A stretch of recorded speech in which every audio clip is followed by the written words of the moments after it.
गरीब की बेटी। एक बार की बात है, एक गरीब लड़की रानी व उसकी माँ लक्ष्मी सड़क पर जा रही थी। वह अपने गांव से काफ़ी दूर पहली बार इस शहर में आए थे। कुछ आगे आकर वह दोनों एक चाय वाले की दुकान पर रुक गई। कुछ पल यहाँ वहाँ देखने के बाद लड़की की माँ लक्ष्मी दुकान वाले के पास पहुँची और उससे कहने लगी, भैया, हम आज ही सोनापुर गांव से आए हैं। हमारा इस शहर में कोई भी नहीं है। क्या आप मुझे अपनी दुकान में कोई काम दे सकते हैं जिससे मैं अपनी बच्ची का पेट भर सकूं? इस पर चाय की दुकान वाला कहने लगा, बहन, मेरे पास तुम्हारे लिए कोई बड़ा काम नहीं है और ना ही मैं तुम्हें इतने पैसे दे पाऊंगा। इस पर लक्ष्मी कहने लगी, भैया, मुझे पैसे की ज़रूरत नहीं है। मैं आपके बर्तन भी मांज लूँगी। बस आप उसके बदले में मुझे इतना खाना दे देना कि जिससे मेरी बच्ची का पेट भर सके। दुकान वाला कहने लगा, ठीक है बहन, लेकिन तुम रहोगी कहाँ? इस पर वह बड़ी मायूसी से कहने लगी, भैया, मेरा इस दुनिया में कोई नहीं रहा, क्योंकि रानी के पिता का देहांत हो गया है, जिसके बाद मेरे ससुराल वालों ने मुझे और मेरी बेटी को धक्के मारकर घर से बाहर कर दिया है। वह बोली, अब तो मुझे ही अपनी इस बच्ची को पालने के लिए कुछ न कुछ काम करना पड़ेगा। आपको मंजूर हो तो मैं आपकी इस दुकान में ही सो जाऊंगी। सुबह जब तक आप अपने घर से आएंगे तब तक मैं आपकी दुकान में झाड़ू पोंछा व बर्तन साफ कर दिया करूंगी। इसके बदले में आप बस मेरी बेटी को कुछ खाने को दे दिया करना। लक्ष्मी की ऐसी बातें सुनकर चाय वाले का मन पिघल गया और उसने लक्ष्मी की बात मान ली। दोनों माँ बेटी वहीं दुकान में रहने लगी और काम करने लगी। ऐसे ही उनका समय बीतने लगा। एक दिन चाय वाला उससे कहने लगा, बहन, मैं तुम्हारे लिए पास के कारखाने में बात करूँगा जिसमें मेरी चाय जाती है। उसके मालिक का स्वभाव बहुत अच्छा है। उनके पास तुम्हारे लिए कोई काम होगा तो वह तुम्हें अवश्य ही काम देंगे, जिससे तुम्हें व तुम्हारी बेटी को एक अच्छा ठिकाना मिल जाएगा।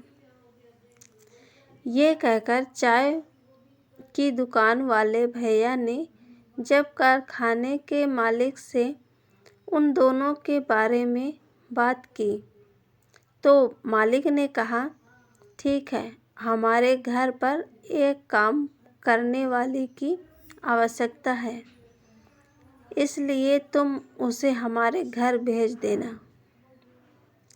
वह चाय वाला लक्ष्मी व उसकी बेटी को मालिक के घर भेज देता है, जहाँ पर मालिक की पत्नी लक्ष्मी को घर का पूरा काम समझा देती है और साथ में ही यह भी समझा देती है कि तुम्हारी बेटी रानी मेरी बेटी समायरा से दूर रहे, जिससे उसे किसी भी तरह के इन्फेक्शन या बीमारी का खतरा न रहे।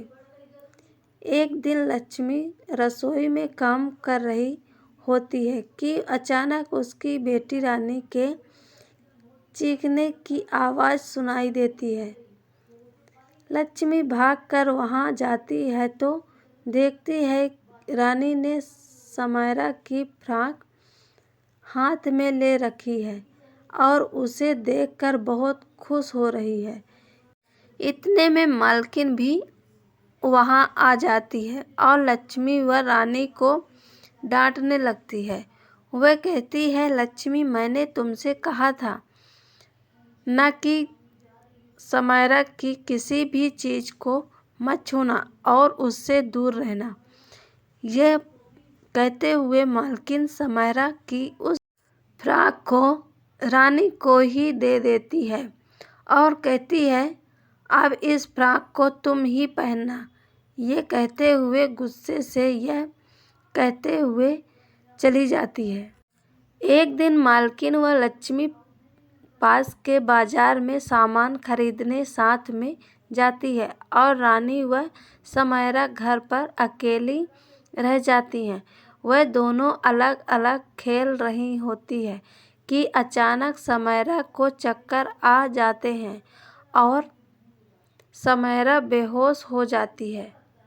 तभी पास ही खेल रही रानी की नज़र समायरा पर पड़ जाती है और वह भागकर उसके पास पहुंच जाती है। रानी समायरा के ऊपर पानी की बूंदें डालती है जिससे उसे होश आ जाए, पर समायरा अपनी आंखें नहीं खोलती। रानी घबराकर बिना देर किए पड़ोस में जाकर शोर मचाकर यह बताती है कि देखो, समायरा को पता नहीं क्या हो गया है और वह उठा नहीं रही है। उनके पड़ोसी आकर जब घर में देखते हैं तो वह समायरा की हालत देखकर जल्दी से डॉक्टर को बुला लेते हैं। कुछ ही देर में डॉक्टर वहां आ पहुंचते हैं और समायरा को इंजेक्शन लगाते हैं जिससे वह होश में आ जाती है। कुछ देर बाद मालकिन व लक्ष्मी भी बाजार से लौट आती है और घर पर पड़ोसियों को देखकर घबरा जाती है। समायरा की हालत देखकर तो मालकिन बहुत ही परेशान हो जाती है, लेकिन डॉक्टर उन्हें दिलासा देते हैं कि अब वह ठीक है और कुछ दवाइयाँ लिख देते हैं। समायरा की मम्मी उसके पापा को भी फ़ोन करके बुला लेती है। डॉक्टर उन दोनों को समझाते हैं कि ब्लड प्रेशर लो हो जाने की वजह से समायरा को चक्कर आ गए थे और वह बेहोश हो गई थी। ऐसे में अगर सही समय समय पर रानी पड़ोस में जाकर लोगों को नहीं बुलाती तो कुछ भी हो सकता था। वह रानी की बहुत तारीफ करते हैं और कहते हैं, अगर यह समझदार लड़की यहाँ ना होती तो पता नहीं आज क्या हो जाता।